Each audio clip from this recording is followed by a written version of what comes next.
যদি বসে বসে নাটক দেখার জন্য প্রশাসন হন, যদি তোষামত করে বড় পদ পদবি পাওয়ার জন্য, ওই লবিং করার জন্য আপনারা সকল অন্যায় মুখ বুজে সহ্য করেন, তাহলে আপনাদের মতো মেরুদণ্ডহীন ব্যক্তিত্বহীন মানুষদের এই প্রশাসন ছেড়ে দেওয়া উচিত। আমি আপনাদেরকে আহ্বান করব, আপনারা আপনাদের ওই শপথের মূল্য দিন। আপনারা এই দেশের সাথে আপনাদের যে কমিটমেন্ট, সেই কমিটমেন্টের মূল্য দিন। দয়া করে আপনার পেশার যে পেশাদারিত্ব, যে ইমানি দায়িত্ব, সেটার আপনারা মূল্য দিন।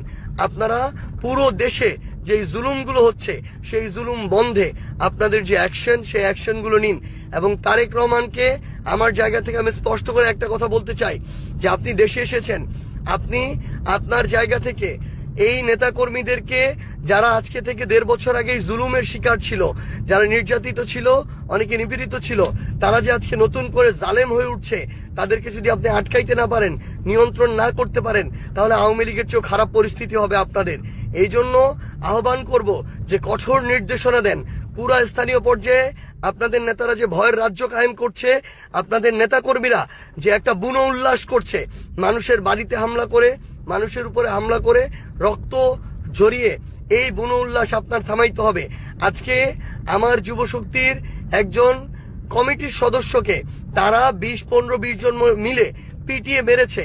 মারার পরে তাকে আবার পুলিশে ধরিয়ে দিয়েছে, আবার মিথ্যা মামলার নাটক সাজাচ্ছে যে মাদকের মামলা দিবে, আক্রমণের মামলা দিবে, আবার নাটক করে একজন গিয়ে হসপিটালে ভর্তি হয়ে থাকে।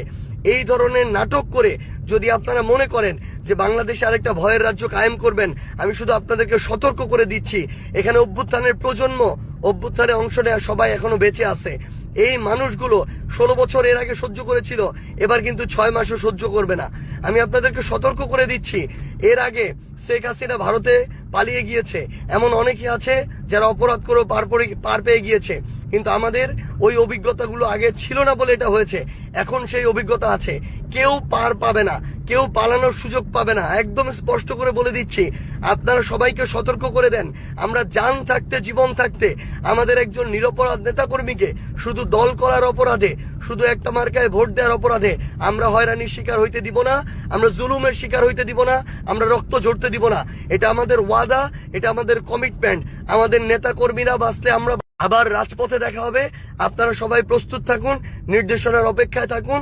আমি এখন গুঞ্জরমারিতে আসছি, পরবর্তী যে স্পটে হবে, দিন নাই রাত নাই, 24 ঘন্টা আপনারা শুধু জানাবেন, আপনাদের সাথে দেখা হবে ইনশাআল্লাহ। আপনাদেরকে ছেড়ে যাব না। আপনারা যেহেতু ভোট দিয়ে ওই আমানত আমাদেরকে দিয়েছেন, আমরা জীবন দিয়ে সেই আমানত রক্ষা করব।